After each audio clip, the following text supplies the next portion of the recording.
Hello, good morning. मी उर्मिला. माझ्या आणखीन एका मराठी ब्लॉगमध्ये तुमचं स्वागत आहे. आजचा दिवस तुम्हाला सुखाचा, समृद्धीचा आणि आरोग्याचा जावो ही ईश्वरचरणी प्रार्थना.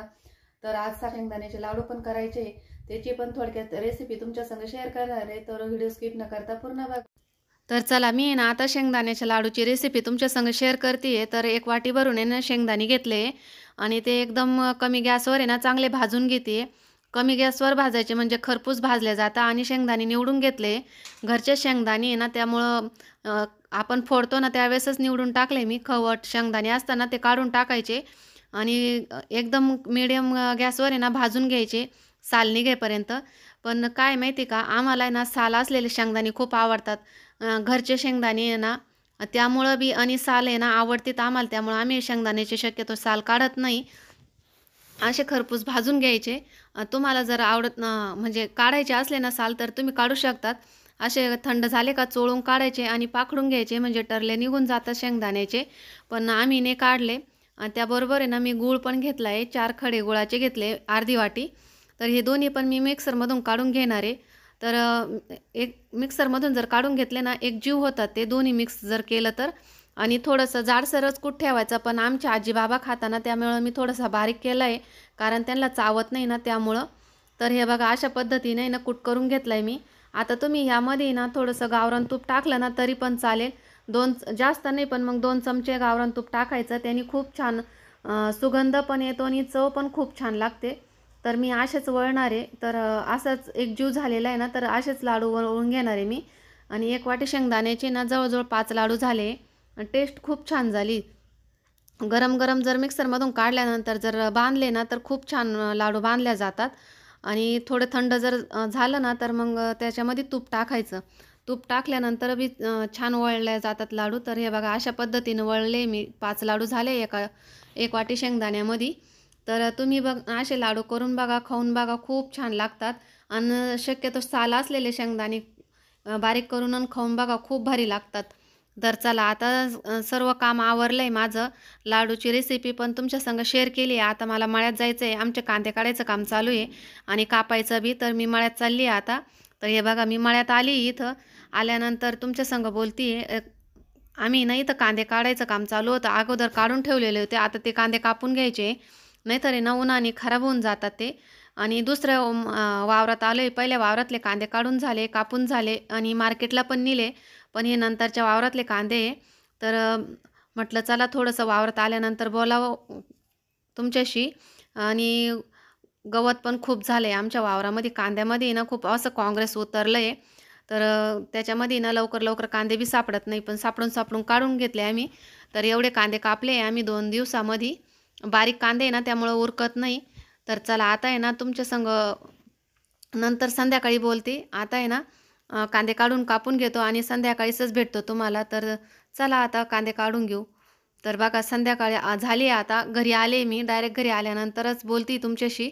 तर मळ्यामध्ये ना थोडीशी कांद्याची पात होती रोपाची. तर ती रोपाची पात आणली आहे मी रेसिपीसाठी. तर मला एक कमेंट आली होती तर की ताई तुम्ही कांद्याच्या पातीची रेसिपी टाका म्हणून. तर मळ्यामध्ये काय कांद्याला आता म्हणजे कांद्याची पातच नाही. आता कांदे काढायचे कामं चालू आहे ना, त्यामुळं कांद्याची पात एवढी काही भेटत नाही. पण ही रोपाची पात आहे. लाल रोप होतं ना आमचं, ते उरलेलं होतं कडाकडाला. तर त्याची पात आणली आम्ही आणि ती चांगली आता शेंडे काढून घेते. तिचे जळलेले शेंडे राहतात ना ते पुढचे, तर ते काढून आणि निवडून घेते. त्यानंतर बारीक चिरून घेईल आणि याच्याबरोबर बाजरीच्या भाकरी किंवा चपात्या चुलीवरतीच, भाजी पण चुलीवरतीच करणार आहे. तर छान लागतात. तर चला आता मी भाजी कापून घेते. अशी मस्त कवळी कवळी भाजी चिरून घेतली मी. आणि इथं जिरे पण घेतले, उचटणीवरच आणले हातामध्ये. उचटणीवरच आणले बाहेर. तर मस्त पात चिरून घेतली, आता भाजी बनवती. तर बघा आता आहे ना भाजी पण आणली मी सर्व चिरून आणि कढई पण गरम करायला ठेवली. जाळ पण छान लागला आहे. आता या कढईमध्ये ना तेल टाकते. तर चुलीवरचे आमचे भांडे वेगळे असतात, काळेच भांडे असतात, त्यामुळं मग चुलीवरचीच कढई ठेवली मी. त्यामध्ये 2 पळ्या तेल टाकलं आहे. तेल हे आपल्या आवडीनुसार टाकायचं आणि त्यानंतर जिरे टाकायचे. जिरे चांगले तळून घ्यायचे. लसूण वगैरे काही टाकत नाही आम्ही कांद्याच्या पातीला. त्यानंतर आहे ना ही कांद्याची पात टाकून द्यायची आणि परतून घ्यायची चांगली. कांद्याची पात आहे ना स्वच्छ धुवून घेतली मी, चाळणीमध्ये निथरट ठेवली होती. आणि त्यानंतर मग कढईमध्ये टाकते, कारण मी ते दाखवलं नाही तुम्हाला. चाळणीत निथरून ठेवलं, धुतल्यानंतर निथरून ठेवली ती. तर आता कांद्याची पात टाकल्यानंतर आहे ना तेलामध्ये चांगली परतून घ्यायची आहे. भरपूर भाजी दिसते पण याची क्वांटिटी ना कमी होऊन जाते परतल्यानंतर.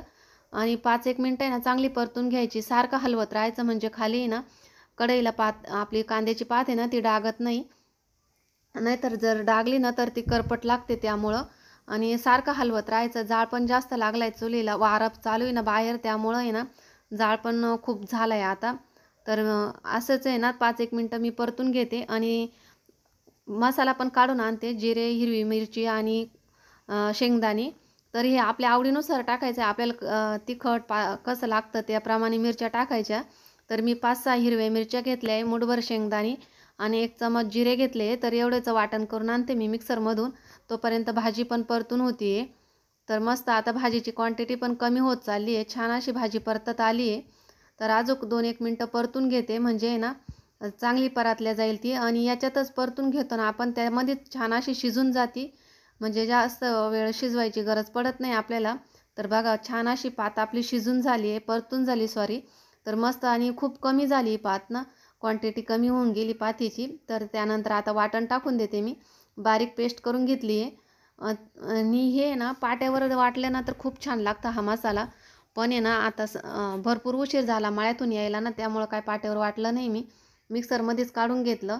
आणि आता यामध्ये आपल्या आवडीनुसार पाणी टाकायचं. आम्ही बाजरीच्या भाकरीबरोबर खाणार आहे, त्यामुळं थोडीशी पातळच भाजी करणार आहे मी. पोळ्या पण बनवणार आहे मी, पण मग आम्हाला भाकरीच लागतात भाजीबरोबर. भाकरी आहे ना छान लागतात, त्यामुळं मी भाकरीच करते आहे. आणि पोळ्या आहे ना दीदीला आणि त्यांना करते आहे. तर चला आता आहे ना भाजीमध्ये पाणी टाकून घेऊ आणि मीठ टाकू. आणि परत ते 5-1 मिनटं आहे ना चांगली शिजू देऊ, म्हणजे मस्त लागेल खायला. तर अशी एकदम साध्या सिंपल पद्धतीने मी तुम्हाला कांद्याची भाजी सांगितली. आमच्याकडे आहे ना कांद्याचे पात, जे कांदे असतात ना पातीला, ते काय टाकत नाही. फक्त जी पात असते ना त्याचीच भाजी बनवल्या जाते, कांदा नाही टाकते. कारण काही काही ठिकाणी काही भागांमध्ये कांदा पण टाकतात ना, पण आमच्याकडे काही कांदा टाकत नाही, त्यामुळं मी काही कांदा टाकला नाही. तुम्हाला जर टाकायचं असलं तर तुम्ही टाकू शकता.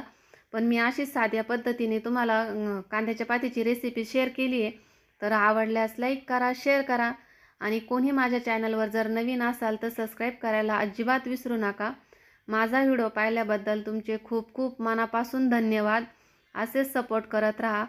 आणि बाय, भेटू पुढच्या व्हिडिओमध्ये. तोपर्यंत बाय. आता आपली भाजी पण शिजती आहे. तर बघा मस्त अशी भाजी शिजून झाली आहे. तर आता मस्त गरम गरम बाजरीच्या भाकरी आणि कांद्याची पात, चुलीवरच बनवलेली कांद्याची पात, आणि चुलीवरच बनवणार आहे मी भाकरी पण. तर खूप छान लागते, कडक कडक बाजरीच्या भाकरी आणि कांद्याची पात, या सर्व जेवायला. धन्यवाद.